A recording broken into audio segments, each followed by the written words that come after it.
It's a fact that Overwatch's hero roster has its flaws across every role. For every one amazing hero in the roster, there tends to be one absolutely terrible hero. For example, it's unfair to compare Orisa to the likes of Bull. Yes, Bull can be good, and he has one of the highest skill ceilings in the game, but generally Orisa is always going to come out on top. For supports, many argue that Lifeweaver is the worst in the game because he just isn't as strong as the others. But in this video, I'm going to prove that he is a viable pick by telling you exactly how you should be playing him. From when to use your abilities to what type of playstyle you should take. By the end of this video, you should be able to prove to your friends that Lifeweaver isn't a bad support. But first, I'm going to ask you to subscribe and leave a like on this video, as I want to continue making Overwatch 2 related content that's not only entertaining, but educational too. First things first, kit breakdown. His kit is pretty standard in all fairness, super easy to use too.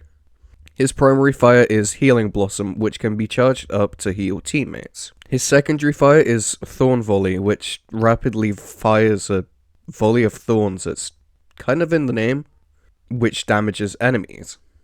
His two abilities are Petal Platform, which summons an ascending platform wherever you throw it, and Life Grip, which pulls teammates to your location and makes them immune whilst they're travelling. You also have a dash ability, which activates when you double tap your jump button.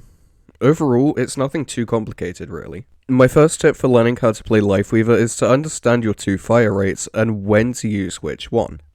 Healing Blossom can be charged to heal up to 70 health on a teammate, but a much better way to heal with Lifeweaver is to only charge your Healing Blossom up to 50 and spam heal that way, rather than waiting for it to charge all the way up to 70. Doing this keeps your teammates in the fight for longer because you're keeping their health stable faster. It also means you gain your ult quicker because you're healing faster. If your teammates are looking fine for health, help them deal damage with Thorn Volley at a distance because it has no damage fall off. You can see in this clip here I go all the way into spawn doors on the practice range and I'm still able to destroy the bot from this range. It's crazy. This is about 60 odd 70 odd meters by the way, and that's how good his range is. It only took as long as it did to get the kill because how far the bullets had to travel. There's no actual damage fall off. My second tip for learning how to play Lifeweaver is to understand when you should use Platform and Grip. These abilities are both great for getting both you and your teammates out of sticky situations. You can actually use your Petal to both completely mitigate enemy ults and to give your teammates an advantage on their ults. But you can also use it to immediately get the high ground and escape combat, so you should only use it when you feel like it's absolutely necessary. If using it means your team either stays alive and is able to wipe the enemy team, then use it. Same goes for pulling your teammates into the backline, only do it if you feel like it's absolutely necessary. Don't just do it because they've gone in alone.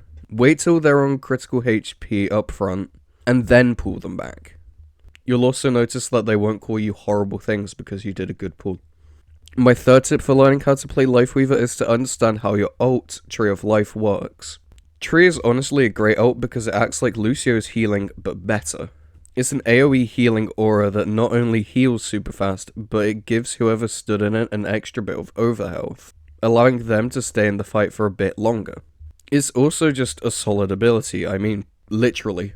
You and your enemies can't pass through it, meaning you can block doorways with it, but your enemies can damage it like a shield to make it disappear. Make sure you use this wisely though, don't just use it because you have it. Use it when you and your team are in a big team fight or are diving the enemy team because remember, you have a dash ability, so you can very easily go in on the dive with your teammates. My fourth and final tip for learning how to play Lifeweaver, is to know what position to take when and why. It can be extremely tempting to push up into the enemy's face with Lifeweaver because of his dash ability, but I'm gonna tell you now, please don't. Just don't.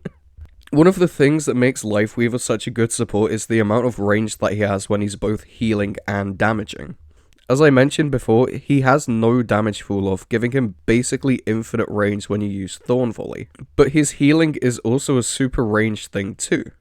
Realistically, as Lifeweaver, you want to stay behind your team, healing and damaging at a range. so that you can pull your teammates in the front line into the back line if things start going wrong. Yes, you can join in on a dive with your teammates, but just be careful and make sure to always play around both them and natural cover on the map. But that just about does it for my guide on how to play Lifeweaver. So, closing thoughts. He's not actually that bad. The people complaining about him are definitely overreacting. Are there better choices? Yeah, obviously. But there's always better choices. That's how Overwatch works. Some heroes are better in different circumstances. He has an insane healing output and has potential to secure a lot of kills on his own. So next time you're thinking of learning a new character, why not try out Lifeweaver? I mean, if you're hearing this, then you did just sit through this whole video, so it would be kind of dumb to let this newfound knowledge go to waste. But it's a good use, guys. Anyways, that's the end of this video. Once again, I'm going to ask you to like this video as it lets me know that you find these videos not only to be helpful, but entertaining. Let me know if you have any requests for other heroes in the comments below, and subscribe so you don't miss that guide when it comes out. There are some heroes that I probably won't be able to make a guide on, simply because I don't play them enough, but there are many more heroes on the list that I can make guides on than I can't make guides on. Finally, have a nice day or night if you're watching this at night, and make sure to check out my other videos. Not only will I appreciate it, but you might too.